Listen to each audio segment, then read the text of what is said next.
Tu n'as pas été fait pour vivre bloqué. Il existe en toi une force qui ne se réveille que lorsque tu avances, même sans envie, même sans motivation.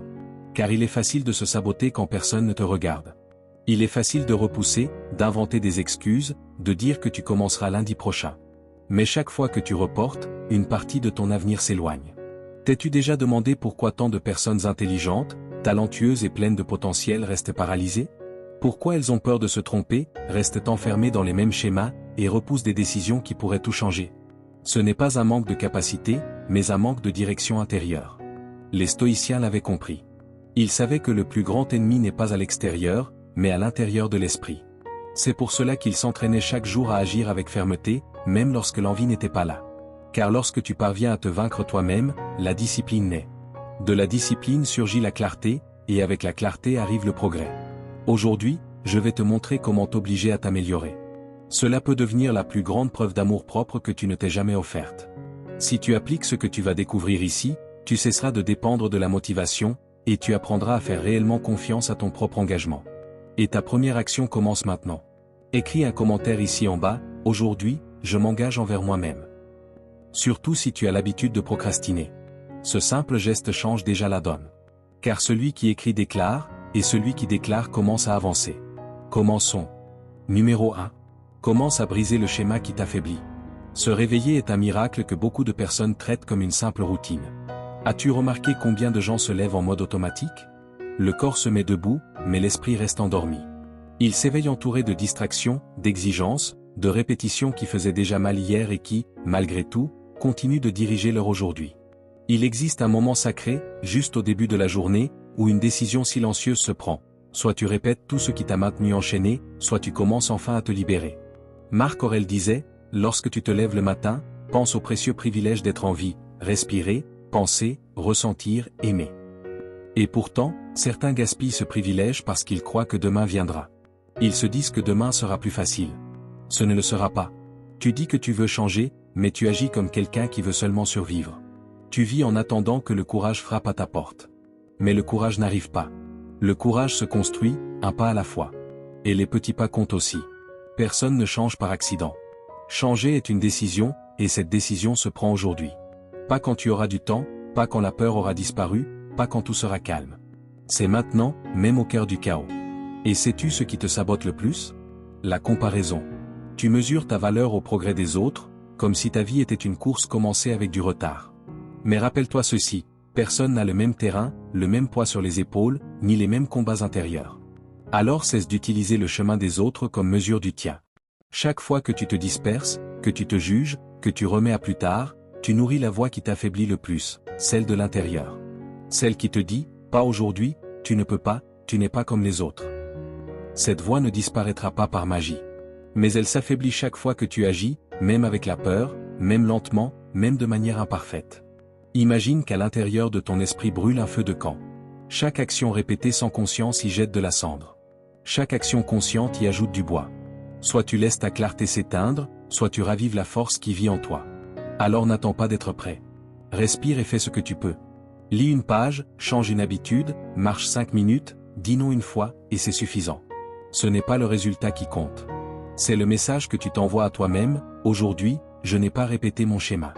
Aujourd'hui, j'ai choisi de grandir. Et si tu as l'impression d'avoir échoué jusqu'ici, écoute bien ceci, ce qui change ta vie, ce n'est pas l'erreur que tu as faite hier, mais la décision que tu prends maintenant. Alors écris dans les commentaires, aujourd'hui, je choisis de grandir, même avec la peur. Cette phrase ne transformera pas tout immédiatement. Mais elle peut être la première bûche dans le feu. Et tout feu commence ainsi, par un geste, une étincelle, un acte de courage. Numéro 2. Affronte la voix qui essaie de te convaincre d'en faire moins. L'as-tu déjà ressenti?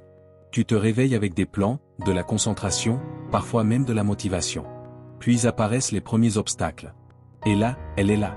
Une voix subtile, presque bienveillante, qui te murmure, ça suffit. Tu as déjà assez fait. Repose-toi, demain tu reprendras à fond. Cette voix donne l'impression de te protéger, mais en réalité, elle te sabote. Car le vrai problème n'est pas d'en faire moins un jour. Le problème, c'est de répéter ce moins jusqu'à ce qu'il devienne une habitude. Et cette habitude finit par devenir ton destin. Ralph Waldo Emerson a écrit « Ce que tu fais parle si fort que je n'entends pas ce que tu dis ». Cette phrase est une gifle de lucidité. Tu peux dire que tu veux réussir, mais si tu agis comme quelqu'un qui fuit l'effort, que raconte réellement ta vie? La tentation d'en faire moins ressemble à une fissure dans un barrage. Au début, elle est invisible. Mais si tu ne la répares pas, elle finit par tout faire céder de l'intérieur. Et ce qui s'effondre, ce n'est pas seulement ta productivité, c'est ta confiance, ta discipline, ton respect de toi-même. William James, le père de la psychologie moderne, disait que ce sont les petites décisions quotidiennes qui construisent notre force. Et sais-tu pourquoi? Parce que chaque décision devient une brique de force ou une brique de faiblesse. Lorsque tu choisis de faire le strict minimum, tu ne fais pas qu'économiser de l'énergie. Tu dis à ton esprit que renoncer est acceptable. Et l'esprit apprend vite. Tu as peut-être déjà entendu dire que lorsque le corps croit avoir atteint sa limite, il lui reste encore environ 30% d'énergie. C'est vrai. Mais celui qui abandonne en premier, c'est toujours l'esprit. Il te teste sans cesse, est-ce qu'il va tenir? Est-ce qu'il va s'arrêter maintenant? Chaque fois que tu continues un peu plus, même fatigué, même rempli de doutes, tu envoies un message clair, c'est moi qui décide. Je continue. Je grandis. Le stoïcisme nous enseigne que tu ne contrôles pas les résultats, mais que tu contrôles ton effort. Et cet effort n'a pas besoin d'être spectaculaire. Il doit être sincère, authentique, aligné avec la personne que tu veux devenir. Car chaque petite action, chaque décision de continuer quand il serait plus facile d'arrêter, construit la base de ton identité. Le monde ne verra peut-être pas ce que tu fais, mais toi, tu le sais. Et c'est ce qui compte le plus. Alors la prochaine fois que cette voix apparaît et te dit, pas aujourd'hui, réponds-lui avec présence, aujourd'hui, si. Car c'est précisément quand c'est difficile que cela a le plus de valeur. La pratique stoïcienne d'aujourd'hui est simple, mais puissante. À un moment de ta journée, quand tu penseras t'arrêter, fais un pas de plus. Une ligne de plus, une tâche de plus, une décision courageuse de plus. Une seule. Et observe ce qui change. Tu n'es pas ici pour vivre en mode minimum. Tu es ici pour construire une vie extraordinaire. Et une vie extraordinaire ne naît pas du confort, mais du courage de faire ce que la majorité évite. Numéro 3. Construis des habitudes qui soutiennent la personne que tu veux devenir. As-tu déjà commencé quelque chose avec enthousiasme, pour finalement l'abandonner? Peut-être un instrument de musique, une langue, un projet, ou même la salle de sport. Au début, tu étais motivé. Les premiers jours semblaient faciles. Puis la routine est devenue lourde, l'enthousiasme a disparu, et tout cela a fini par être oublié dans un coin de la maison, ou de ta mémoire. Cela ne t'est pas arrivé parce que tu es faible. Cela t'est arrivé parce que la motivation est une émotion passagère. Ce qui soutient réellement une transformation durable, ce n'est pas l'enthousiasme, c'est l'habitude. Le secret du changement consiste à concentrer toute ton énergie sur la construction du nouveau, et non sur la lutte contre l'ancien. Construire du nouveau exige de la pratique, de la répétition et de la patience. C'est comme sculpter une statue, tu ne vois pas la différence au premier coup, mais tu continues à faire confiance au processus. Des études montrent que près de la moitié de ce que nous faisons chaque jour est automatique. Autrement dit, ta vie est en grande partie le reflet des habitudes que tu répètes, et non de la force de volonté que tu ressens. Et c'est là que se trouve la clé. Si tu crées des routines qui travaillent en ta faveur, tu n'as plus besoin de te forcer chaque matin. L'habitude te porte, l'environnement te soutient, et ton identité commence à se façonner. L'habitude est une construction, et toute construction connaît des failles. Il y aura des jours où tu oublieras. Tu tomberas. Tu répéteras un ancien schéma. Mais ce n'est pas la fin, c'est une partie du chemin. L'erreur ne devient un échec que si tu choisis d'abandonner. Carl Jung disait, ce à quoi tu résistes persiste. Ce que tu acceptes se transforme. Accepte que le progrès soit irrégulier. Même irrégulier, il reste réel. Et sais-tu ce qui aide énormément? L'environnement. James Clear l'a écrit, l'environnement est le futur. Il est l'architecte invisible de ton comportement. Tu veux lire davantage? Laisse le livre sur la table. Tu veux mieux manger? Achète des aliments sains avant que la faim n'arrive. Tu veux t'entraîner? Laisse ta tenue de sport bien en vue. Ces détails paraissent insignifiants, mais ce sont eux qui construisent toute une vie. Réfléchis à ceci, tes habitudes sont les briques invisibles qui soutiennent la maison de ton identité. Il ne s'agit pas seulement de faire de nouvelles choses. Il s'agit de devenir quelqu'un de nouveau. Quand tu dis « je lis, je m'entraîne, je prends soin de moi », cela cesse d'être une tâche pour devenir une partie de qui tu es. La pratique stoïcienne d'aujourd'hui est simple et directe. Choisis une petite habitude qui représente la personne que tu veux devenir, et commence aujourd'hui. 2 minutes seulement. Sans pression, sans exigence. Juste de la constance. Et si ce message a résonné en toi, écris dans les commentaires, « Aujourd'hui, je commence à construire la personne que je veux être ». Cette phrase ne parle pas de tout faire parfaitement. Elle parle de décider de ne pas s'arrêter. Car les bonnes habitudes ne changent pas seulement ta routine, elles transforment ton identité. Numéro 4. Apprends à prendre soin de toi. Si tu possédais une voiture de luxe, rare, précieuse, irremplaçable, y mettrais-tu n'importe quel carburant? Ignorerais-tu les voyants d'alerte? La laisserais-tu se détériorer par manque d'entretien? Comprends maintenant ceci, cette voiture, c'est toi. Ton corps et ton esprit sont le seul véhicule qui t'accompagnera jusqu'au bout. Si tu ne les respectes pas, si tu les ignores, ils finiront par te présenter la facture.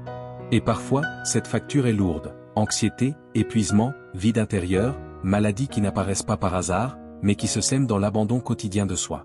Chaque jour que tu passes à seulement réagir au monde, sans jamais te tourner vers l'intérieur, est un fragment de ta vie qui s'écoule sans jamais prendre racine. Alors pourquoi est-il si difficile de te mettre en priorité? Parce qu'on t'a appris que prendre soin de toi est de l'égoïsme, que s'arrêter est une faiblesse, que le temps pour toi est un luxe. Mais ce n'est pas un luxe. C'est une nécessité. C'est une question de survie. C'est de la sagesse. Prendre soin de toi n'a rien à voir avec un spa ou avec l'argent dépensé. Cela a tout à voir avec l'écoute, le respect, et cette parole intérieure que tu te donnes, je compte. Les stoïciens le savaient.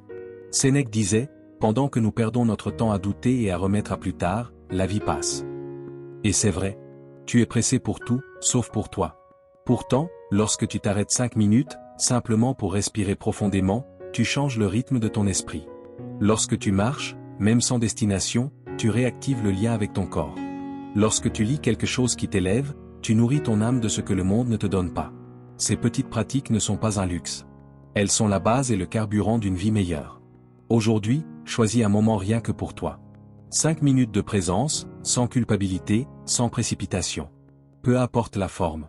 Ce qui compte, c'est de te rappeler que toi aussi, tu mérites ton propre temps. Et si ces mots ont résonné en toi, écris dans les commentaires, aujourd'hui, je choisis de prendre soin de moi. Car personne ne vivra cette vie à ta place. Et la meilleure version de ton chemin ne commence que lorsque tu cesses de t'abandonner, et que tu commences enfin à te nourrir de l'intérieur. Numéro 5. Crois au pouvoir des petites actions. Parfois, tout semble trop grand. Le chemin paraît interminable, l'objectif lointain, et l'envie minuscule. Tu regardes tout ce que tu veux changer et tu te demandes, comment vais-je y arriver? Mais laisse-moi te poser une question. Peux-tu lire 10 pages par jour? Cela paraît peu, presque insignifiant. Pourtant, au bout d'un an, cela représente plus de 12 livres. Et c'est exactement ce que beaucoup oublient, ce n'est pas ce qui est énorme qui transforme, c'est ce qui est petit, mais répété sans cesse. Tony Robbins le disait, ce n'est pas ce que nous faisons de temps en temps qui façonne nos vies, mais ce que nous faisons de manière constante. Les stoïciens enseignaient cela il y a des siècles déjà. Marc Aurèle écrivait, cesse d'attendre demain. Fais maintenant ce qui est possible avec ce que tu as. Le problème, c'est que nous vivons prisonniers du tout ou rien. Nous voulons le corps idéal, mais nous refusons l'entraînement d'aujourd'hui. Nous voulons apprendre vite, mais nous ignorons la première leçon. Nous voulons changer de vie, mais nous méprisons le premier pas. Et ainsi, nous n'échouons pas par manque de talent. Nous échouons parce que nous dévalorisons ce qui est petit. Imagine une goutte d'eau. Seule, elle paraît fragile. Mais en tombant chaque jour au même endroit, elle finit par percer la pierre. Voilà le pouvoir de la constance. Ce qui semble lent est, en réalité, imparable. Et il y a encore plus important. Ces petites actions construisent quelque chose de plus grand que le simple résultat, elles construisent ton caractère. Chaque décision disciplinée, chaque effort, chaque pas accompli, même sans envie, renforce ton identité. Tu cesses d'être quelqu'un qui rêve, et tu deviens quelqu'un qui agit. Écris-le dans les commentaires, aujourd'hui, j'agis avec constance. Car au final, ce n'est pas le geste héroïque qui transforme ta vie. C'est la décision silencieuse que tu répètes chaque jour, même lorsque personne ne te regarde. Numéro 6. Pratique le courage d'affronter l'inconfort. As-tu déjà été face à une opportunité incroyable, tandis que ton corps tremblait, que ton esprit doutait, et que tout en toi voulait fuir? Voilà ce qu'est l'inconfort. Et il apparaît précisément au moment où la vie s'apprête à te faire passer au niveau supérieur. Tu n'es pas brisé parce que tu ressens de la peur. Tu es en train de grandir. Les neurosciences montrent que c'est exactement dans ces moments-là que ton cerveau active les zones liées à l'apprentissage, à la prise de décision et à l'autocontrôle. Autrement dit, l'inconfort n'est pas un ennemi, c'est un signal que tu évolues. Joseph Campbell disait, la caverne que tu crains d'explorer renferme le trésor que tu recherches. Ce trésor peut être le courage que tu n'as jamais utilisé, la voix que tu as toujours étouffée, ou la vie que tu as toujours désirée, mais qui ne peut être atteinte qu'en traversant la peur. La vérité est simple, la croissance et le confort ne marchent pas ensemble. L'inconfort n'apparaît pas pour te punir, mais pour t'entraîner. Mais comment savoir si cet inconfort est un signe de croissance ou un signal de désalignement? Pose-toi cette question, ce que je ressens est-il la peur de l'inconnu, ou mon intuition me dit-elle que ce chemin n'est pas le mien? S'il s'agit seulement de peur, alors avance. Le stoïcisme nous enseigne que ce qui se dresse sur le chemin devient le chemin lui-même. Marc Aurèle n'écrivait pas cela comme une poésie, mais comme une règle de vie. Les obstacles ne sont pas là par hasard. Ils sont là parce que tu dois les traverser pour devenir celui que tu n'es pas encore. Pense à un athlète qui s'entraîne dans le froid, avec la douleur et la fatigue. Il n'attend pas de se sentir à l'aise pour agir. Il agit quand même, parce qu'il sait que c'est là que la force se construit. Dans ta vie, c'est pareil. Chaque fois que tu affrontes l'inconfort avec conscience, quelque chose en toi s'élargit. Alors aujourd'hui, pratique ceci, n'attends pas de te sentir confiant pour agir. N'attends pas que la peur disparaisse pour avancer. Fais un pas, même avec le cœur qui bat trop vite. Dis ce que tu as à dire, même avec la voix tremblante. Entre dans cette caverne, même si tu as peur, car c'est là que se trouve ton or. Et si cette leçon t'a touché, écris dans les commentaires, aujourd'hui, j'affronte l'inconfort avec courage. Car c'est précisément dans cet espace inconfortable que tu cesses de survivre, et que tu commences réellement à vivre. Numéro 7. Libère-toi du besoin d'approbation. T'est-il déjà arrivé de donner le meilleur de toi-même, de t'investir de tout ton cœur, et qu'au final il n'y ait que le silence? Pas de merci, pas d'éloge, pas même un mot de reconnaissance. Alors, même si tu sais que tu as bien fait, un doute commence à grandir en toi, est-ce que cela en valait vraiment la peine? Cette sensation est bien plus courante qu'on ne le croit. Elle naît d'un piège silencieux, la dépendance à l'approbation extérieure. C'est comme bâtir ton estime de toi sur un sol instable. Quand quelqu'un t'applaudit, tout semble solide. Mais dès que le silence arrive, tout s'effondre à l'intérieur. Carol Dweck, spécialiste de la mentalité de croissance, a montré que la motivation la plus puissante ne vient pas des applaudissements, mais du progrès, du dépassement de soi, de l'effort, et du sens que tu donnes à ce que tu fais. Les stoïciens le savaient depuis des siècles.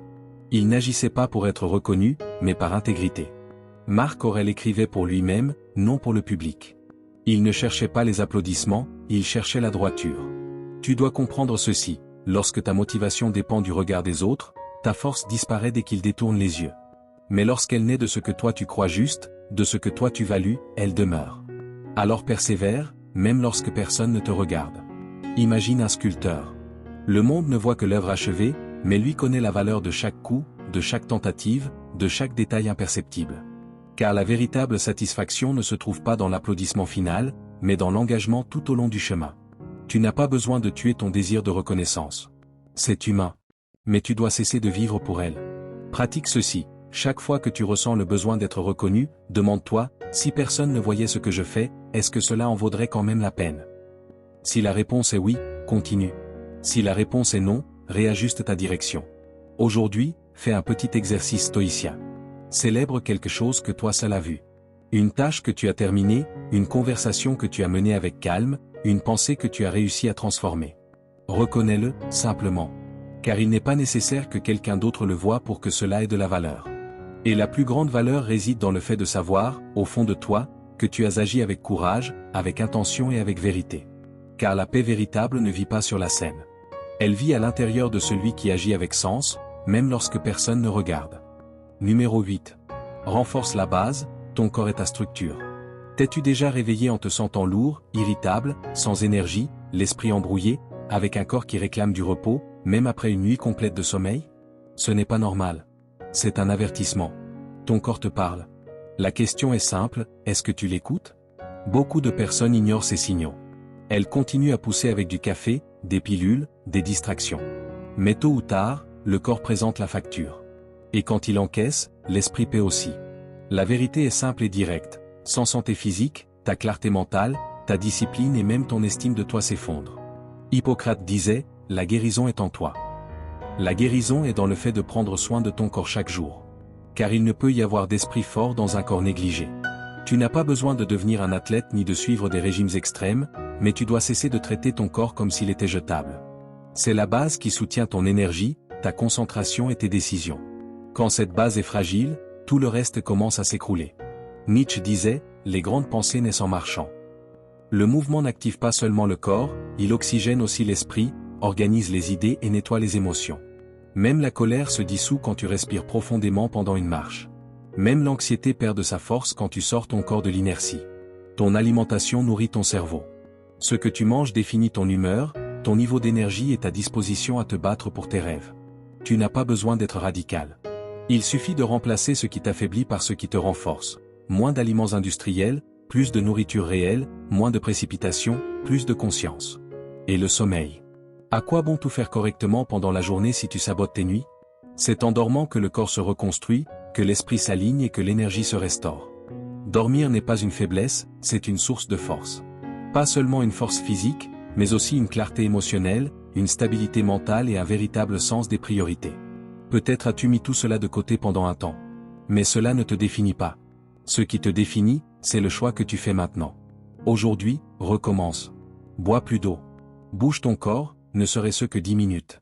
Éteins les écrans un moment avant de dormir. Et surtout, respecte le corps qui porte tout ce que tu es. Si ce message t'est parvenu, écris dans les commentaires, aujourd'hui, je choisis de prendre soin de ma base. Car la santé n'est pas un luxe, c'est un pilier. Et lorsque tu renforces ton corps, l'esprit te remercie, et la vie répond. Numéro 9. Célèbre ce que tu as déjà accompli. T'est-il déjà arrivé d'être tellement absorbé par la suite que tu n'as même pas pris le temps d'être fier de ce que tu venais d'accomplir? As-tu terminé une tâche difficile? Surmonté quelque chose qui te bloquait? Fais un pas important, mais avant même de respirer, ton esprit est déjà passé au défi suivant? C'est comme courir un marathon, franchir la ligne d'arrivée et continuer à courir comme si rien ne s'était passé. Ce n'est pas de la discipline. C'est de l'autonégation. La vérité, c'est que si tu ne reconnais jamais ton propre effort, tu finis par croire que tu n'en fais jamais assez. Et ce sentiment constant d'insuffisance te vole peu à peu ta motivation, ton estime de toi et ta paix intérieure. La neuroscience le confirme. Lorsque tu célèbres de petites victoires, tu libères de la dopamine, l'hormone de la motivation. Cela crée un cercle vertueux qui renforce l'action, nourrit la confiance et consolide l'habitude d'avancer. Mais il ne s'agit pas seulement de chimie. Il s'agit de respect. Du respect pour la personne que tu es en train de devenir. Les stoïciens n'attendaient pas de grandes victoires pour reconnaître la valeur. Ils savaient que la véritable transformation réside dans le processus, dans l'effort quotidien, dans les obstacles surmontés, dans les petites décisions qui, mises bout à bout, construisent une vie pleine de sens. Marc Aurèle disait, « Ne gaspille pas ce qui te reste de vie en supposition ». Et parfois, la plus grande supposition que nous faisons est de croire que nous ne sommes pas encore assez bons, même après avoir gagné des batailles qui semblaient autrefois impossibles. Alors aujourd'hui, brise le cycle de l'auto-exigence silencieuse. Regarde attentivement tout le chemin que tu as déjà parcouru. Tu n'es plus la même personne qu'il y a 6 mois. Tu ne penses plus comme il y a un an. Et même s'il reste encore beaucoup à accomplir, quelque chose de précieux existe déjà, ton progrès. Adopte un nouveau réflexe stoïcien, célébrer avec conscience. Qu'il s'agisse d'un engagement que tu as tenu, d'une impulsion que tu as su maîtriser ou d'une tâche que tu as menée à terme. Reconnais-le. Respire. Remercie. Donne de la valeur à cet instant. Te récompenser n'est pas de la vanité, c'est un renforcement émotionnel. Cela peut être un café pris en silence, une pause avec de la musique, un sourire de fierté. Ces petits gestes ont le pouvoir de transformer ta relation à l'effort. Et si cette leçon t'a rappelé quelque chose que tu es en train d'accomplir, écris-le en commentaire. Aujourd'hui, je célèbre mon progrès. Parce que le succès ne se mesure pas seulement à l'endroit où tu veux arriver, mais à la manière dont tu choisis d'avancer, et à la personne que tu deviens en chemin. Numéro 10. Choisis la discipline comme style de vie. Imagine ce moment. Tu te réveilles. C'est ton jour de repos, mais tu sais exactement ce que tu dois faire. Ton corps réclame 5 minutes de plus. Ton esprit invente des excuses.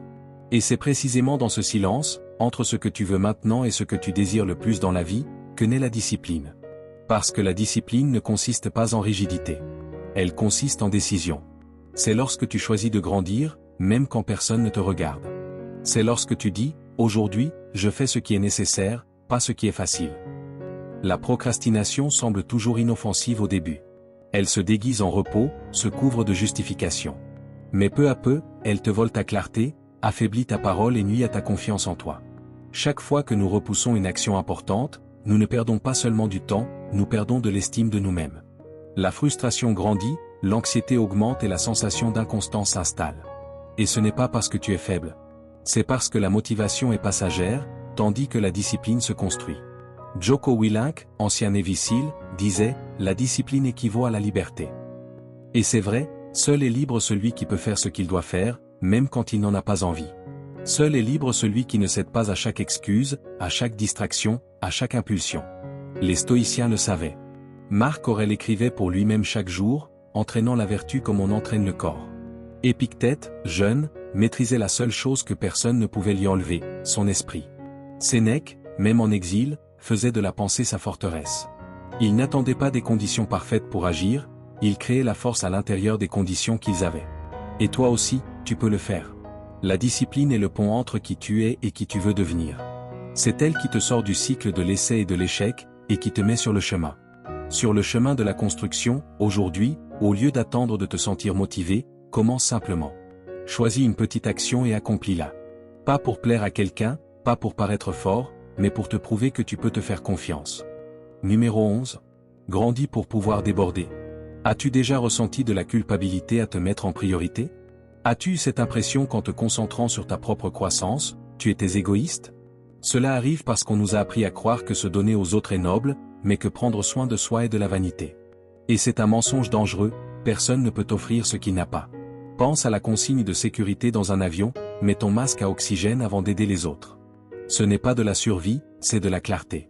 Tu ne peux être un soutien que lorsque tu es solide, tu ne peux être un refuge que lorsque tu n'es pas brisé.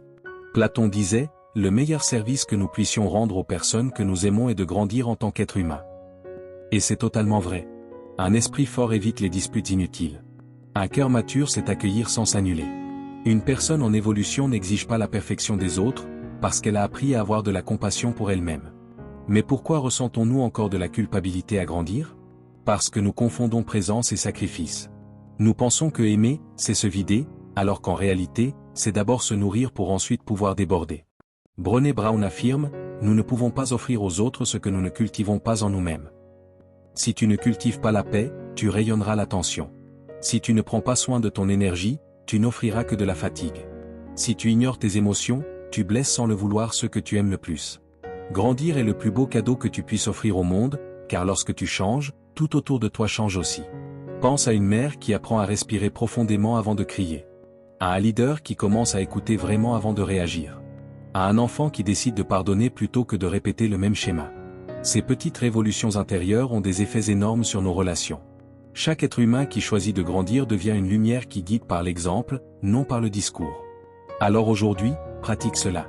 Prends soin de ton esprit avec intention, cultive ce que tu veux voir dans le monde, renforce ton intérieur non comme une fuite, mais comme une base solide. Et écris dans les commentaires, aujourd'hui, je grandis pour pouvoir déborder. Le monde n'a pas besoin que tu t'annules.